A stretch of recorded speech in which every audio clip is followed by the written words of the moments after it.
వచ్చి నీ కర్మ కాలిపోను వాళ్ళది విడిచిపెట్టి నా దాని పడ్డట్టున్నారు కదా వీళ్ళు. అది కాదుర్రా నేను చెప్పేది ఇనురిజ్జరా.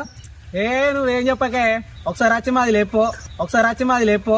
ఇల్లు గాలి ఒకటి నడుస్తుంటే ఇంకోటి గాలి ఎవడో ఏడ్చాడంట. అరే కొంచెమన్నా మీకు ఏమనిపిస్తలేదారా ఇంత డైరెక్ట్ నన్ను అడుగుతారు? అరే నువ్వేమైనా పర్వాలేవా మనం ఆటే గిన్నెసార్లు అడుగుతాను. అయ్యో నీకేమన్నా అవసరం పడ్డప్పుడు మేము వచ్చలేపో లేపు అంటే లేపు అంటే మేమైతే గిట్లా ఏం చేస్తాం? అరే ఊర్లో ఉన్నప్పుడు ఒకరికొకరు సాయం చేసుకోవానే, ఇట్లా చేయొద్దే నువ్వు. మీ సాయం వద్దు ఏం వద్దు, మీరు లేపడద్దు నేను లేపడద్దు, ఎవరు దాడు లేపుకోరి, మీరు ఏమన్నా చేసుకోరి, మీరు లేపడద్దు మీకు అత్తద్దు, మీకు దండం.